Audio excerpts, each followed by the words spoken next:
আসসালামু আলাইকুম রহমতুল্লাহ। প্রিয় দিনী ভাই ও বোনেরা, হাতের তালুর মধ্যে সূরাতুল কাউসার 3 বার পাঠ করে ফু দিলে কি হয়, এই বিষয়ে এই ভিডিওর মাধ্যমে জানাবো ইনশাআল্লাহ। তো যারা এই চ্যানেলে নতুন, ইমানি আলোচনা চ্যানেলটি সাবস্ক্রাইব করে পাশে থাকবেন।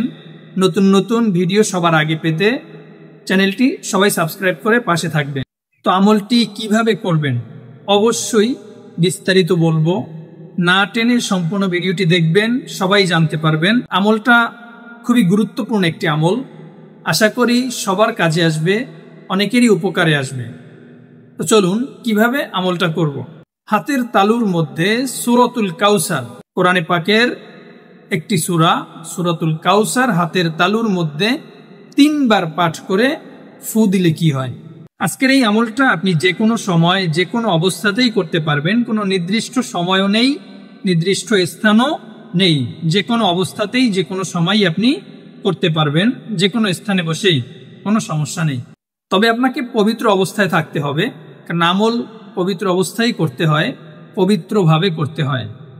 তো প্রথমেই আপনি যখন আমলটা করবেন 3 বার ইস্তেগফার পাঠ করবেন। আস্তাগফিরুল্লাহ আস্তাগফিরুল্লাহ আস্তাগফিরুল্লাহ।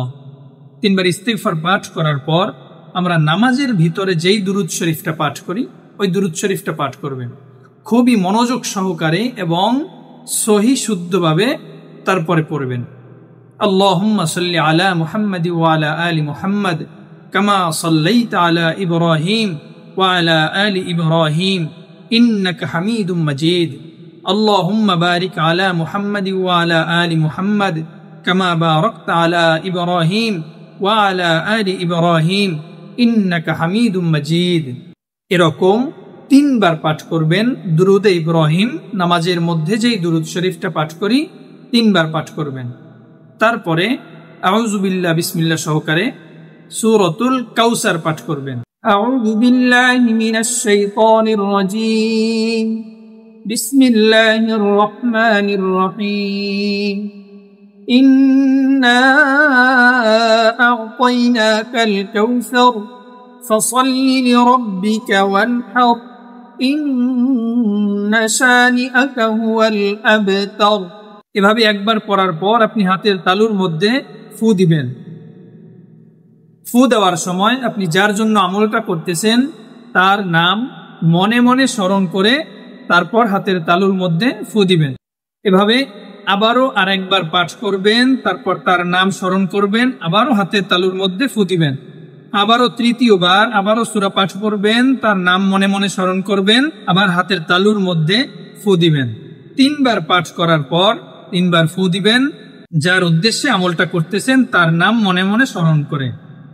তারপর 3 বার দুরূদ শরীফ পাঠ করবেন, আবারও 3 বার ইস্তেগফার পাঠ করবেন। ইনশাআল্লাহ আপনি যার জন্য আমলটা করবেন সে যেই হোক না কেন, আপনার আনুগত্য হবে, আপনাকে পাগলের মতো ভালোবাসবে, আপনার বশীভূত হবে, আপনার প্রতি আকৃষ্ট হবে। যদি স্বামী স্ত্রীর জন্য করে, স্ত্রী স্বামীর জন্য করে, সবাই 100% ফল পাবেন ইনশাআল্লাহ।